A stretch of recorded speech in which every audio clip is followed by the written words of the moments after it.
Palavra da Verdade, com Hernandes Dias Lopes. Convido você para abrir sua Bíblia comigo, por gentileza, no livro do profeta Isaías, capítulo 6. E nós faremos a leitura dos versos 1 a 8. Esse é um texto muito conhecido de todos nós, porém sempre novo, sempre vivo, sempre oportuno para o nosso ensino e correção. Isaías capítulo 6, versos de 1 a 8. Lido o texto, mantenha a sua Bíblia aberta comigo nesta passagem.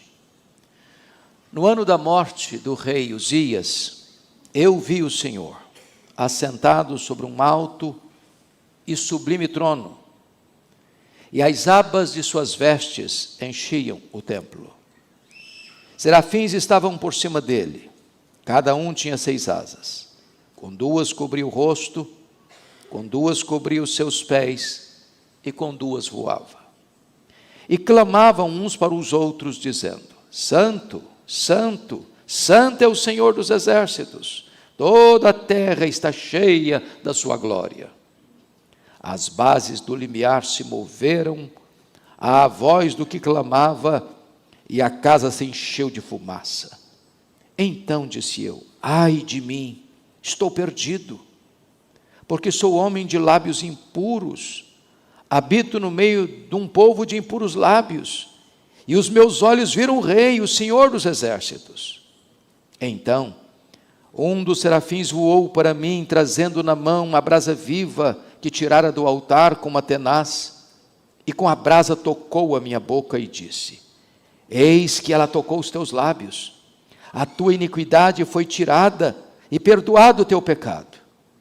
Depois disto, ouvi a voz do Senhor que dizia: a quem enviarei e quem há de ir por nós?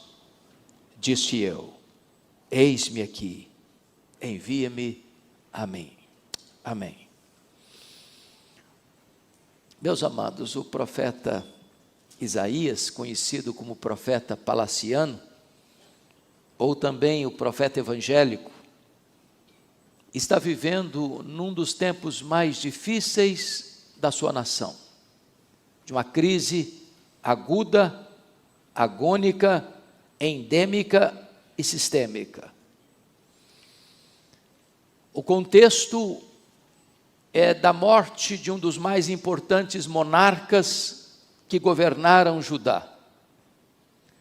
O homem que governou 52 anos em Jerusalém, o rei Uzias. O trono está vazio. A transição não é segura na perspectiva humana. E a nação mergulha nas profundezas de uma crise sem paralelos na história. E eu queria aqui destacar algumas dessas crises para nós entrarmos na exposição do texto. A primeira crise que assola Judá, nós chamaríamos de uma crise da política interna, porque com a morte do rei Uzias, ascenderam ao poder em Judá. Mas se não bastasse essa crise política interna de Judá, havia uma crise externa, da política externa, porque o pecado atrai juízo. Deus não deixa o seu povo pecar com sucesso. O pecado atrai tempestade. E então o que aconteceu? Deus trouxe contra Judá o rei Rezim da Síria, o rei Peca das 10 tribos do norte do reino de Israel, e Judá, oprimido politicamente, corre atrás da Síria, que era o mais importante império da época, em busca de socorro, abrindo os cofres da nação para tornar-se um país vassalo daquele grande império. Porém, a Síria ameaça o reino de Judá, rompendo esse pedido de ajuda. E então Judá corre atrás do Egito, para tentar se proteger. ficando ainda mais escravo do poder econômico estrangeiro. Mas vocês bem sabem que toda crise financeira, toda crise econômica favorece alguém. É por isso que, em tempos de crise, algumas pessoas se aproveitam para se enriquecer ainda mais. E o profeta Isaías denuncia isso, quando vai mostrar lá na sua obra que chegou um momento em que alguém, se aproveitando da crise, juntou casa a casa, campo a campo. Porque aquele que está mais prejudicado financeiramente precisa sobreviver e acaba vendendo suas terras, suas lavouras, suas casas, e vai existir um monopólio econômico dos mais endinheirados, e começa a agravar a crise social em virtude da crise política. Mas se não bastasse isso, o poder legislativo e o poder judiciário se mancomunam nesse sistema de opressão, e diz Isaías que eles decretam leis injustas para negar justiça aos pobres e para arrebatar o direito dos aflitos, despojando viúvas e roubando os órfãos. Está lá no capítulo 10, versos 1 e 2, da obra de Isaías. Então a nação toda começa a entrar numa espécie de colapso econômico, político. Mas se não bastasse essa crise, vem uma outra crise, de carona, como uma espécie de efeito colateral, que é a crise moral. E o profeta Isaías vai chegar a dizer que a situação se agravou a tal ponto em Judá, que não apenas tolera-se o mal, faz concessão ao erro, mas a situação tornou-se tão grave que houve uma inversão de valores, a ponto dele dizer que chamaram luz de trevas e trevas de luz, o doce de amargo e o amargo de doce. Notem vocês que aqui não é mais tolerância ao erro, agora o errado é o certo e o certo é o errado. Agora se aplaude o vício e se escarnece da virtude. Agora se promove o que é errado e coíbe o que é certo.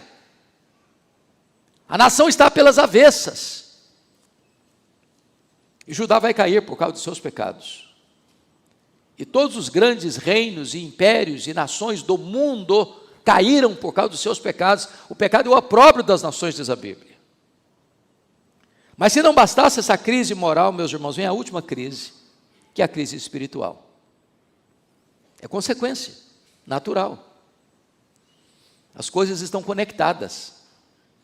E o profeta Isaías vai denunciar isso, essa crise espiritual, dizendo que Israel, que Judá, era uma nação formada de filhos rebeldes.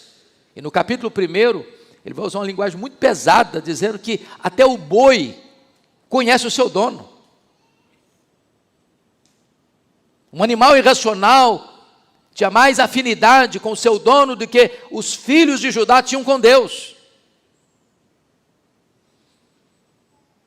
E mais, ele olha para esse cenário e faz um diagnóstico da nação e diz o seguinte: a nação está doente, espiritualmente doente. É como uma doença que toma a pessoa de uma ferida da cabeça aos pés. Porém, apesar de todo esse diagnóstico, Judá ainda mantinha a forma, a liturgia, o culto, a aparência, a máscara. E Deus olha para toda aquela religiosidade e diz: eu estou cansado disso, eu abomino isso, eu não aceito isso. Estou lhes trazendo esse breve diagnóstico da nação de Judá para compreendermos o texto que acabamos de ler. Porque a pergunta é, numa crise dessa, o que faremos? Eu não sei se vocês percebem, mas eu vejo uma estreita conexão entre Judá e o Brasil. Nós vivemos uma crise política grave. Nós vivemos uma crise econômica severa. Nós vivemos uma crise moral, talvez sem precedentes. Nós vivemos uma crise espiritual medonha. E a grande pergunta é: o que vamos fazer? E quando eu digo vamos fazer, eu não estou pensando agora no coletivo, estou pensando no individual, no particular. Porque se nós não estamos vendo a crise, talvez nós somos a própria crise. Se nós não temos olhos para ver, se nós não temos mente para entender, se nós não temos coração para sentir, é porque já fazemos parte do sistema. E o que fazer? A primeira coisa é que nessa crise nós precisamos olhar para cima e saber que o nosso Deus reina. Irmãos, nada mais pode consolar o nosso coração do que a verdade de que, apesar da crise que assola o mundo, o Brasil, como assolou Judá no passado, não tira, não rouba, não afeta, não enfraquece, não atinge a soberania de Deus. Nada disso pega Deus de surpresa. No caso de Judá, foi Deus que entregou Judá nas mãos das nações opressoras. A Assíria é chamada de vara da ira de Deus para disciplinar o seu povo. Os governantes maus são a vara da ira de Deus para disciplinar o seu povo. Mas nesta hora, diz o texto que no ano da morte do rei Uzias, o profeta entra na casa de Deus e ele tem uma visão. O trono da terra está vazio, mas o trono do céu está ocupado.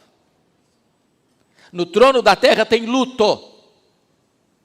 No trono do céu tem celebração. No trono da terra a crise é medonha. E os que vêm na esteira da sucessão são piores ainda. Mas no trono do céu, aquele que está lá é majestoso e santo. A não ser, meus irmãos, que nós tenhamos uma eloquente e nítida visão da soberania de Deus, entramos em pânico, ficamos com medo, angustiados. Parece que o navio não obedece mais o leme, parece que as rédeas fugiram das nossas mãos. E nós ficamos a perguntar: meu Deus, o que será? Como será? Aliás, a mensagem da soberania de Deus não é uma mensagem apenas do profeta Isaías. Esse é o conteúdo, por exemplo, do livro de Apocalipse. Deus está no trono. O Cordeiro tem o livro da história em suas mãos.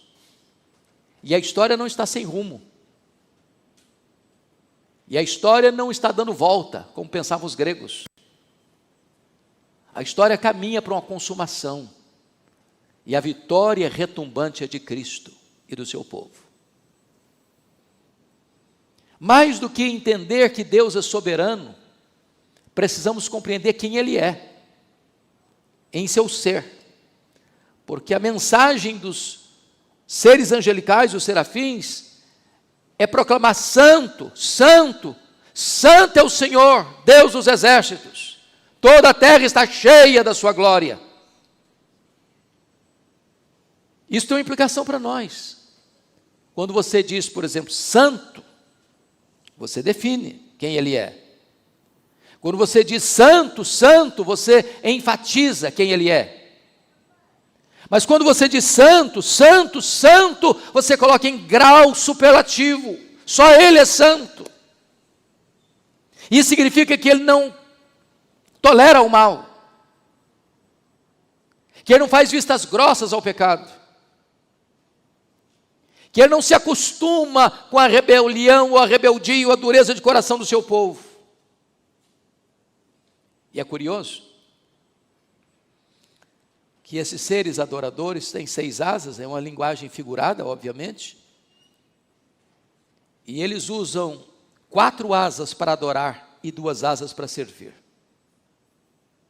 Com 2 cobrem o rosto, com 2 cobrem os pés. Isso é um sinal de reverência na adoração. Mas 2 asas eles usam para atender a ordem de Deus, a servir a Deus.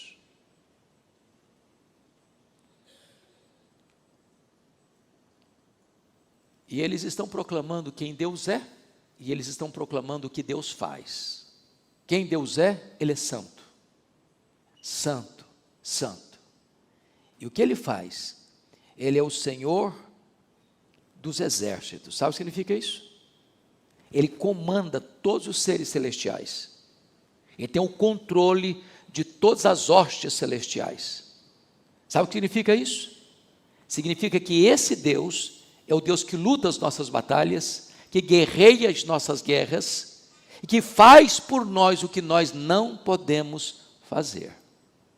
Somos frágeis, somos limitados, não podemos enfrentar os inimigos que nos atacam de todos os lados, por todas as frentes, fiados em nossa força. Mas esse Deus é o Deus que luta por nós, que vence por nós, que nos conduz em triunfo. Essa é a primeira verdade que esse texto vai nos apresentar para nós enfrentarmos dias de crise, porque senão a gente fica em pânico, desesperado. A segunda coisa a fazer, quando nós somos encurralados pela crise, nós precisamos olhar agora não para cima, precisamos olhar para dentro, para saber que precisamos desesperadamente da misericórdia de Deus. O nosso irmão do passado, reformador Calvino, diz que você só pode conhecer a você mesmo se primeiro você conhece a Deus. Sem o conhecimento de Deus não tem autoconhecimento. Os gregos estavam errados quando disseram: conhece-te a ti mesmo. Eu não posso me conhecer, a não ser que eu conheça a Deus. Eu só posso entender quem eu sou depois que eu entendo quem Deus é. Porque notem vocês que até então o profeta Isaías estava lançando uma série de ais para os outros. Ai dos gananciosos, ai dos beberrões, ai dos injustos, ai dos corrompidos moralmente, ai dos soberbos, ai dos farristas. Quando ele contempla Deus na sua santidade e majestade, ele diz: ai de mim. Convenhamos, às vezes a gente pensa que a gente é melhor que os outros, não? Hoje é 31 de dezembro. Se você for hoje à praia de Camburi, eu não sei se ainda é lá que a coisa acontece, é mais lá mesmo, né? Você vai ver gente se embriagando, você vai ver gente servindo a outros deuses, e você diz: eu não faço nada disso, eu sou uma pessoa boa, sou crente, sou presbiteriano, vou para a igreja, vou culto de vigília, vem mesmo, viu? Vai para a praia não, vem para cá. Não é nada para ver fogos não, é para ver o fogo de Deus descendo aqui, fogo santo. Mas às vezes a gente fica amaciando o ego, você fala: eu sou batuta, maravilhoso, olha como é que a vida é linda, olha como é que a família é maravilhosa, olha como é que eu sei educar meus filhos, olha como é que a minha família é unida. Enquanto a gente ficar amaciando o nosso próprio ego, a gente vai bater palma para a gente mesmo. Mas ninguém pode contemplar Deus na sua majestade, na sua santidade, sem reconhecer quem de fato nós somos. Ai de mim, ai de mim. E esse ai aí é o ai de uma mãe enlutada pelo seu filho único. É um ai de dor, de pesar, de angústia, de profunda tristeza. Então, a primeira coisa, irmãos, que chegamos à conclusão é que qualquer pessoa que se autoelogia, qualquer pessoa que fica aplaudindo a si mesma, qualquer pessoa que gosta de fazer um solo do hino Quão Grande És Tu diante do espelho, não viu Deus ainda, não conhece Deus ainda. Não tem espaço, à luz das Escrituras, para uma vida ufanista, para nós acharmos que somos melhores. E se somos o que somos, louvado seja Deus, somos pela graça.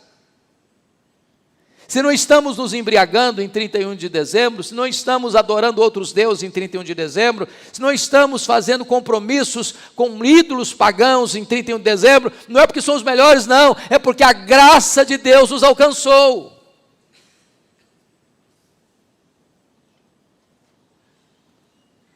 Mas mais do que isso, o profeta Isaías tem uma visão clara, não apenas de quem ele é, sou um homem de lábios impuros, mas ele reconhece que vive também rodeado da mesma corrupção e habita no meio de um povo de impuros lábios. A grande pergunta é por que ele seleciona o pecado da língua para mostrar a corrupção do ser humano. E a Bíblia diz que nós vamos dar conta no dia do juízo por todas as nossas palavras frívolas que proferimos. Os meios de comunicação estão recheados e transbordantes de palavras chulas, não é verdade? As piadas imorais, indecorosas, fazem parte do cardápio até de alguns crentes. E a Bíblia diz que a língua é apenas o ponteiro que aponta a direção do coração, porque ela fala que o coração está cheio. Quem sabe hoje seja uma hora de uma avaliação, falou, meu Deus, eu tenho falado tanta coisa refletida, a gente conversa, jogando conversa fora, palavras que não têm nenhum valor, palavras que não edificam nada, palavras que não abençoam, palavras que não constroem, palavras que não consolam. Está na hora de fazer uma avaliação. Senhor, eu não quero mais agregar isso na minha vida.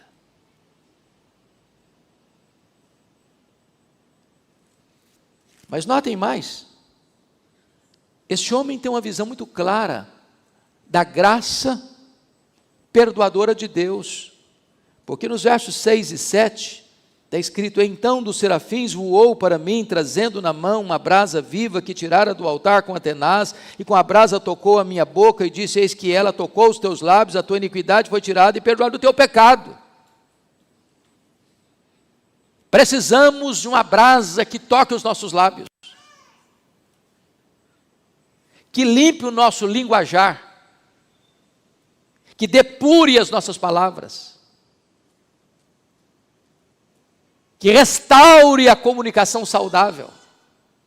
Aliás, quando você vai ver lá em Efésios sobre a plenitude do Espírito Santo, como é que você pode saber se um crente está cheio do Espírito Santo?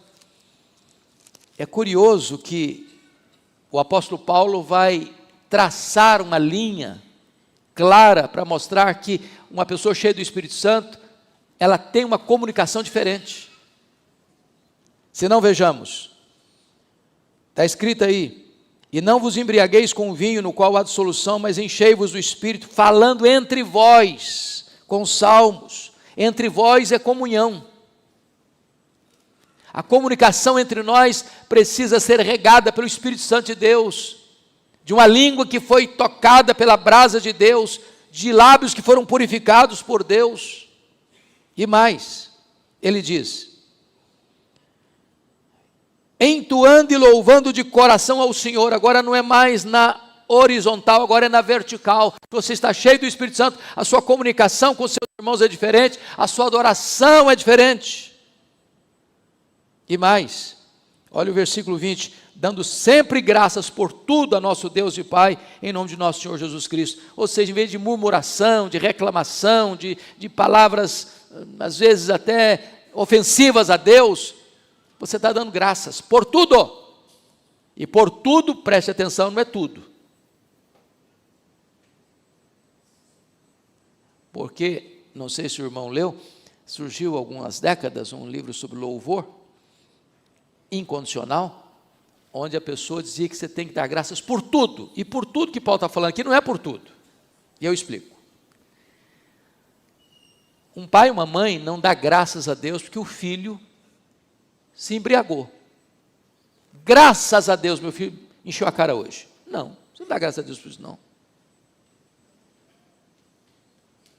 Você não dá graças a Deus porque alguém fez um negócio errado, roubou, matou, adulterou, traiu. Não, você não dá graças a Deus por isso, não. Você dá graças a Deus pela providência carrancuda. Às vezes a providência é carrancuda. Às vezes é luta, às vezes é prova, às vezes é vale. Mas você não dá graças a Deus pelo mal moral. Você não dá graças a Deus por aquilo que Deus repudia, reprova e condena. Então, quando você está cheio do Espírito Santo, a evidência disso é que a sua comunicação muda com sua família, muda com seus irmãos aqui na igreja, muda no seu contexto de trabalho, muda na sua adoração a Deus, e muda no contexto de você ver e receber a vida como gesto da bondade de Deus por você. Essa graça de Deus está aqui hoje, como esteve na vida da mulher samaritana, na vida daquela mulher que foi apanhada em flagrante adultério, na vida do Zaqueu, na vida do Bartimeu, na vida do leproso, na vida do ladrão que foi recebido no paraíso. Deus está aqui hoje. O Senhor da glória está aqui. Ele habita no meio do seu povo. E Ele está pronto para perdoar, para purificar. Mas finalmente, irmãos, o que fazer na hora de crise? Na hora da crise precisamos olhar para fora e ouvir o desafio de Deus para nós e a necessidade do mundo. O versículo 8 é categórico. Depois disto, preste atenção, não foi antes disso, também não foi no meio disso, foi depois disso. Depois disso, ouvi a voz do Senhor que dizia: a quem enviarei? Quem há de ir por nós? Disse eu: eis-me aqui, envia-me a mim. Vejam vocês que o envio de Deus nunca precede a restauração espiritual. O que isso quer dizer? Isso quer dizer que vida com Deus precede trabalho para Deus. Deus não está interessado em ativismo religioso. Fazer a obra de Deus nunca foi nossa prioridade. Nossa prioridade é andar com Deus da obra, é conhecer o Deus da obra. Primeiro Deus trabalha em nós, depois Deus trabalha através de nós.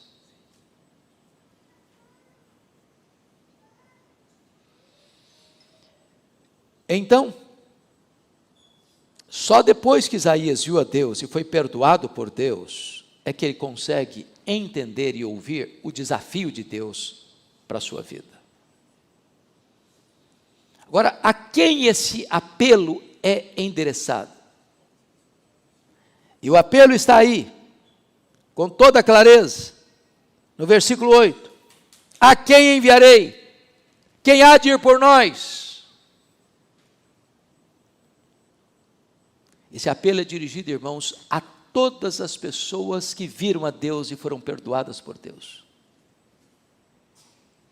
Não importa se você é uma criança, um adolescente, um jovem, um adulto, um ancião, uma anciã. Não importa se você é um líder, se você é um liderado. Não importa se você tem cargos de liderança na igreja ou não tem. Todos nós recebemos um desafio. Todos nós temos uma missão a cumprir. Aliás, igreja, irmãos, só é igreja porque nós todos fomos chamados. E todos os que são chamados são também enviados. Quando a igreja compreende que cada membro dela, do mais tenro ao mais experiente, tem uma missão a cumprir dentro da sua casa, no testemunho à sua família, no seu trabalho, na sua escola, na sua parentela, a igreja se transforma num exército de ministros da reconciliação.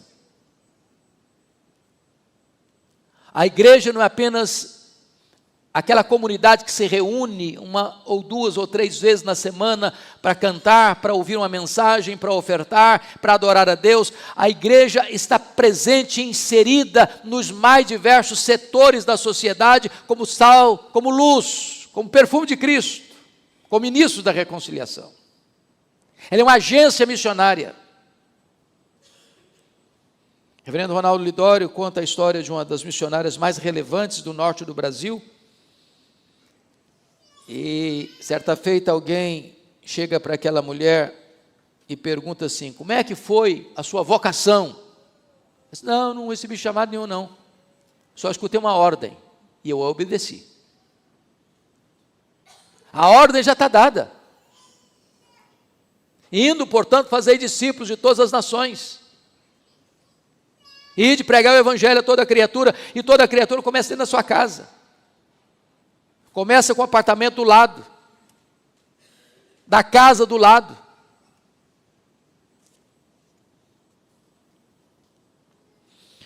O que é maravilhoso é que, diante de um apelo e de uma necessidade do mundo, Isaías responde assim: eis-me aqui, conta comigo, eu me apresento, envia-me a mim.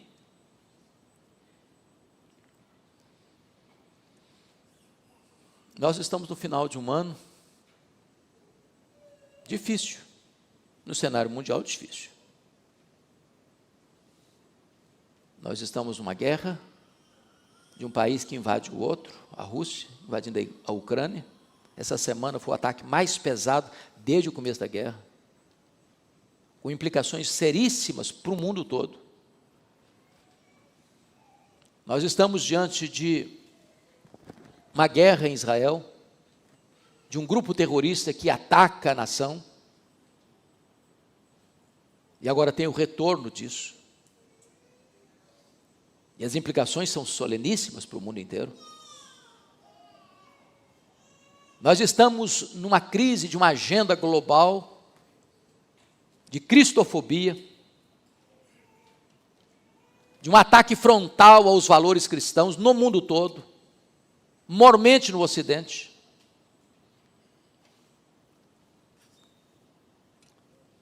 E nós temos um desafio pela frente. O desafio está lançado. A quem enviarei? Diz o Senhor. Quem há de ir por nós? Quem vai falar para a sua família? Quem vai pregar para a sua casa? Quem vai falar de Jesus para os seus parentes? Quem vai evangelizar os seus vizinhos? Quem vai evangelizar o seu condomínio? Quem vai colocar a mão na massa? A mão no arado, sem olhar para trás? Às vezes a gente pensa que ser crente é apenas no domingo trazer meu dízimo, sustentar o pastor, os missionários. Está ótimo, sou crente. Ok, isso é necessário mesmo. É necessário mesmo. Mas igreja é muito mais do que isso. Cada um de nós é um ministro de Deus. Quem não evangeliza precisa ser evangelizado. Uma igreja que não é uma agência missionária se torna um campo missionário. E hoje o desafio está lançado. Talvez você tenha sonhos, tenha planos pessoais. E Deus pode usar você onde for realizar seu sonho. Você pode ser um médico, você pode ser um engenheiro, você pode ser um advogado, você pode ser um professor, você pode ser um motorista de Uber, você pode ser um comerciante, você pode ser um agricultor, você pode ser o que você desejar ser na sua área. Vendedor de salgados. Mas você é um missionário lá nessa região. E eu não tenho dúvidas, pastor Jailton, se nós compreendermos esta palavra e esta mensagem, nós teremos aqui, na primeira igreja, mais de 500 missionários. E Vitória pode ser impactada. E esse tempo já vai ficar pequeno, no nome de Jesus. Me permita só compartilhar com vocês a minha própria experiência. Eu acho que alguns já sabem disso. Eu nasci numa região rural, estive lá essa semana, fazendo uma visita, e até meus 12 anos, eu nunca tinha visto uma lâmpada elétrica. Fui criado com lamparina de querosene. Até meus 12 anos, eu nunca tinha visto um aparelho de televisão. Até meus 12 anos, eu nunca tinha entrado numa cidade. E com 12 anos, eu saí de casa. E eu, no último livro que escrevi agora, Os Milagres de Jesus, dediquei esta obra à professora Zilda Portela Fiame. Dona Zilda foi a professora que me alfabetizou. E eu fico até hoje muito constrangido e sensibilizado com o que ela fez comigo, porque ela tinha vários filhos. E ela me perguntou, porque estava saindo lá da roça e vindo aqui para Vitória, sabendo o meu sonho de estudar, disse: você tem coragem de vir comigo? E eu disse: se meus pais deixarem, eu vou. E com 12 anos eu subi na carroceria de caminhão, vim parar em Cubi de Baixo. Alguns conhecem Cubi de Baixo. Não é um bairro muito glamouroso. Na época, ficava dentro de um mangue, do lado de um prostíbulo, onde tinha tiroteio quase todos os dias. E eu tinha um sonho muito grande, muito vivo no meu coração, desde criança. Eu queria, pasmem vocês, ser político e advogado. Não pedi os comícios eram na praça, nos palanques. E no dia que eu fiz 18 anos, pastor Jailton, no mesmo dia, eu fui lá, tirei meu título e já me filiei num partido. E um dia eu estou conversando com o pai do reverendo Ezequias Scherrer, o senhor José Scherrer, e disse: olha, presbítero José Scherrer, depois que eu realizar meus sonhos, que eu me tornar um político, um advogado, no final da minha vida, eu quero entrar no seminário, que quero fechar minha agenda sendo um pastor, pregador do evangelho. E este homem literalmente botou o dedo no meu nariz e disse: você quer dar as sobras para Deus? Deus não é Deus de resto. Deus quer você hoje, agora, com a sua juventude. E eu confesso a vocês que aquela conversa ganha um tom diferente, porque eu saí daquela conversa 1000% convencido que Deus me chamava ali para ser pastor. E curiosamente, eu larguei mão na hora dos meus sonhos. Várias vezes eu fui convidado a entrar em política, várias vezes. Isso não seduz o meu coração.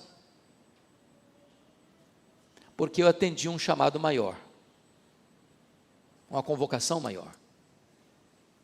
E se eu pudesse ter 10 vidas, eu queria ser pastor nas 10 vidas. Hoje, Deus chama. Nem sempre chama para ser pastor, nem sempre.